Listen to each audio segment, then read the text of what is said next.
মহা উল্লাসে হেসে হেসে কবর নামে মুর্দার গায়ের কাফন খুলে নিল আরামে।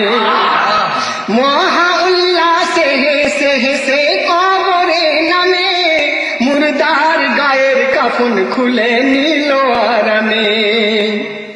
ওরে মহাসভার সুধা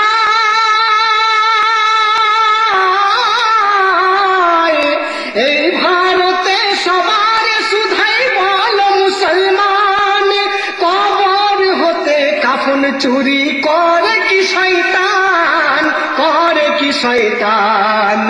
এইভাবে রাতের আঁধারে কাফন চুরাতো, এইভাবে রাতের আঁধারে কাফন চুরাতো। বদলে হারাম মালে উদর চক্ষু ভরাতো, বদলে উদর মালে হারাম চক্ষু ভরাতো। ভাইরা আমার, একজন সাহাবা আল্লাহ রাসূলের কাছে গিয়ে জড়িয়ে সরিয়ে ক্রন্দন করতে থাকেন।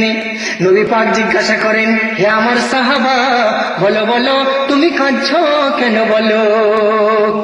সাহাবা উত্তর দেয়, হুজুর গো, আমি কলমা পড়েছি, আমি মুসলমান হয়েছি, কিন্তু ইতিপূর্বের গুনার কথা যখন আমার খেয়ালে জাগে, আমার স্মরণে আসে, আমার মনে হয় আমার মুসলমান হওয়াটাই বুঝি সার হলো।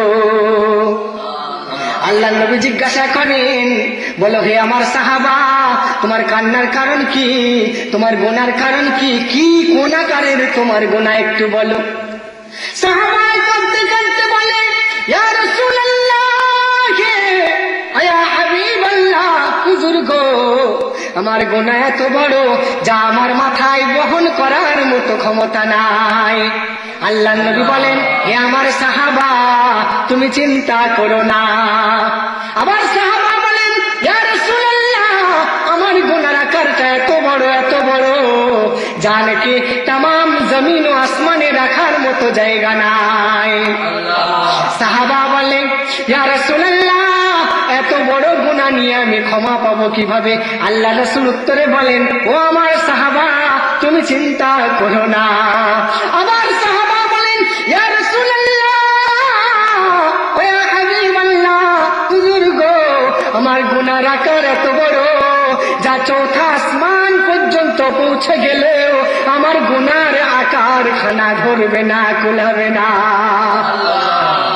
আল্লাহ রাসূল অবশেষে বলেন, হে আমার সাহাবা, ও আমার প্রাণপ্রিয় সাহাবা, তোমার গুনাহ যদিও 7 তাবক জমিন ও আসমানের থেকেও বড় হয়, ও আমার সাহাবা, তুমি জেনে রেখো, তুমি শুনে রেখো, মানুষের গুনার চেয়ে, সৃষ্টির পাপের চেয়ে স্রষ্টার করুণার আকার অনেক বড়।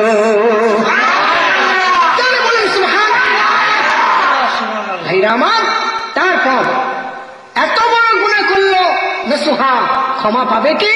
ধৈর্য সহকারে শোনার এবং বোঝার চেষ্টা করবেন।